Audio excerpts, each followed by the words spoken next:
The Centers for Disease Control and Prevention will undergo a month-long comprehensive review and evaluation, according to agency director Dr. Rochelle Walensky. The move comes after the agency has received criticism for its handling of the pandemic and will be conducted by Jim McCrae, who served as acting administrator of the Health Resources and Services Administration for 2 years and has held other senior positions at the Federal Department of Health and Human Services. So it's about time, I would say. But how is the another CDC health bureaucrat going to fairly adjudicate these things at all? Very well. Probably right? not very well. Yeah, shouldn't yeah, some... I mean, Yeah.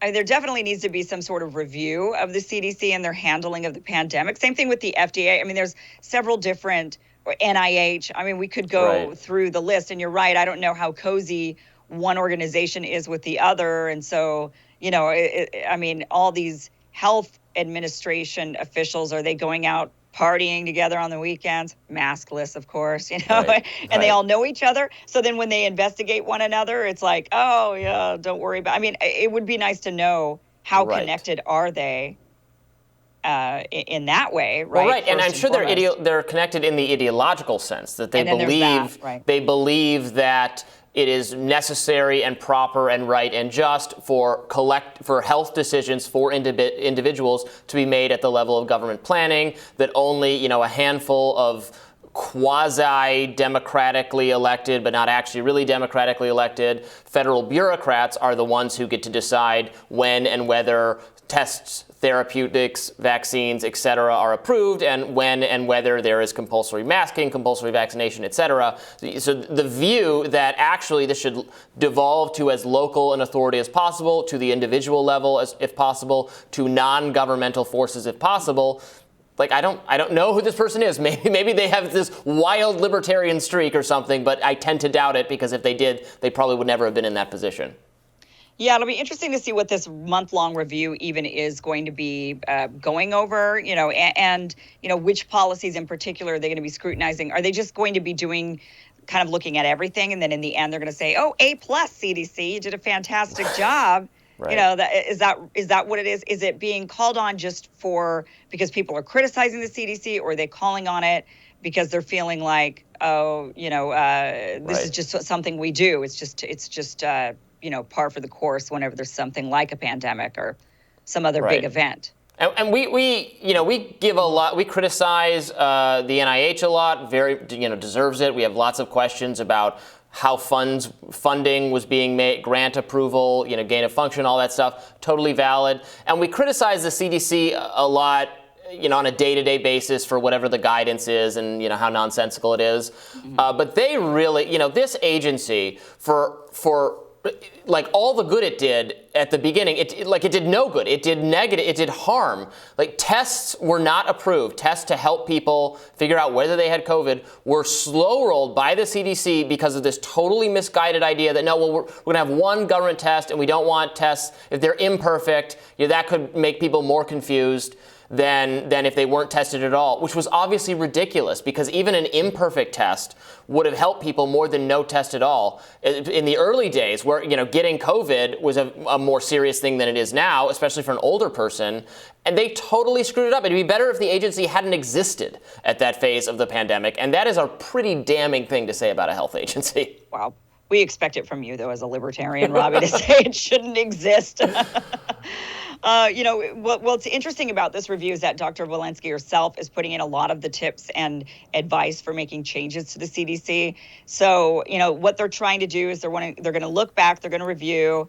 Obviously, there was a lot of mixed messaging. There was a lot of mistakes that were made. So it'll be interesting to see what they end up recommending going forward as, you know, here are some tweaks and fixes that you guys could come up with. One thing that I'm interested in seeing is if they end up saying, oh, we need to streamline this process and kind of consolidate and centralize so that everything is on the same message, and that, you know, on one hand, yeah, it's good. There should be one united message coming out of the health departments, you know, in the United States, in our government, rather than getting a bunch of different viewpoints from CDC, NIH, WHO, you know, all these different organizations. But at the same time, you know, I mean, if they're evaluating themselves, as we've mentioned, and they're going to come up with with measures or fixes or changes, are they going to be really any good? Are we going to like the streamlining and the centralizing? I know that's like a dirty word to you. They're centralizing this, Robby. It is a dirty word. It's a dirty word.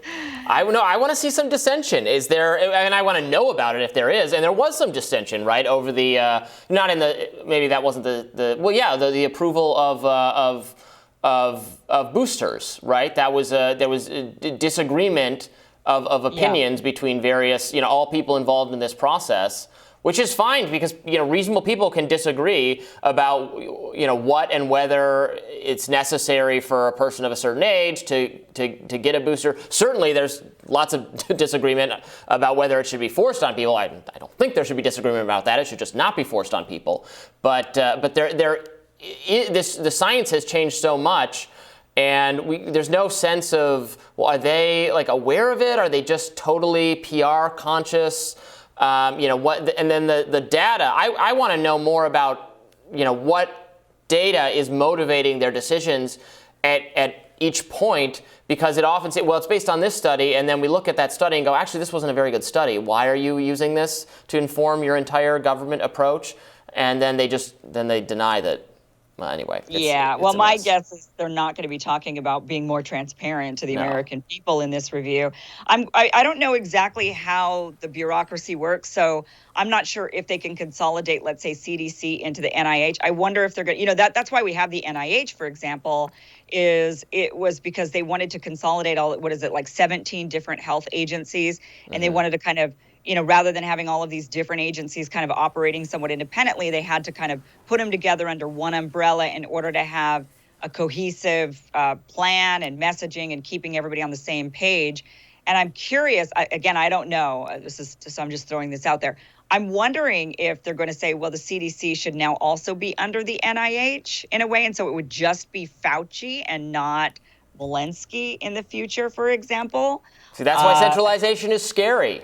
Right. Yeah. I mean, it's scary anyway. It's a problem if it's all one thing together. It's a problem if it's a bunch of separate things. But they should explore during this analysis whether maybe not having a CDC would be the right What about approach. NIH? What about NIH? Yeah, maybe not having the NIH. Maybe not doing. I mean, we don't know. We've got to be very careful. But maybe not. Funding research for making viruses more deadly in lab conditions that we're not paying close enough attention to. It's not the best use of taxpayer dollars, and in fact, something that imperils all of humanity. True. I agree that there has been a lot of serious issues. The pandemic was handled, as you know. I totally disagreed with the handling of the pandemic. Also disagree with, gain of function research and whatnot. But these agencies do also do a lot of good. So I think there's a lot of good stuff that comes out of public health and science and research. Right. A lot of great stuff that comes out of it. It's just that with the pandemic, it was a very different experience. That's what, when it was in real time, fast paced, a lot of different information coming out of everybody, a lot of fear. Everybody was operating on fear. That was the big one rather than science.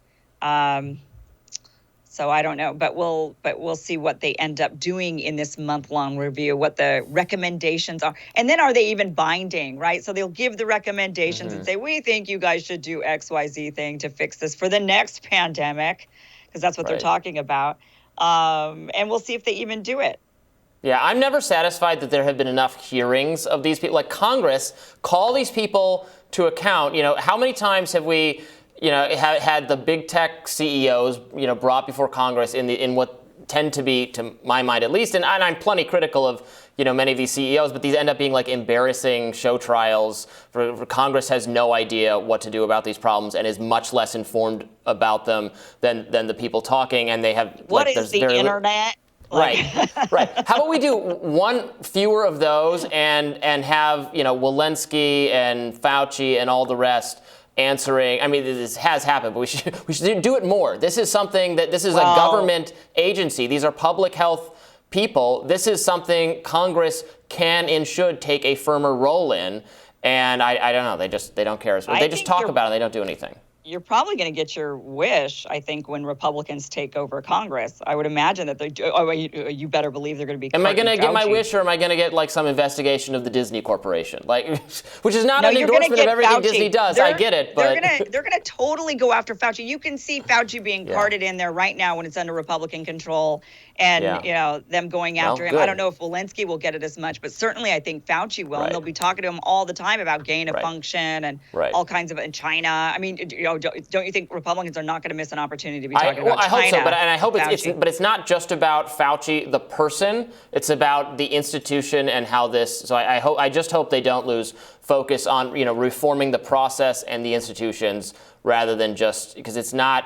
Despite all my criticism of Fauci, it's not just about individuals. It's about structures in our government that are beyond our control and are not transparent or responsive to us that we need to fix. So hopefully, if Republicans look at that, I think that would be doing a lot of good for the country, but we'll see. Most of them aren't libertarians, so. Right. No, sadly. Just me. Right. Well, tomorrow on Rising, John Yadarola and Rachel Bovard will be in for our Rising panel, and crypto expert David Waxman will be here to break down why Bitcoin and cryptocurrency prices are sinking. Be sure to like, share, and subscribe so you don't miss any of our amazing content. And for those of you who like to listen to the show while on the go, check us out anywhere you listen to podcasts. There we are. So, all right, guys, thank you so much for watching, and we will see you tomorrow. See you tomorrow. Bye.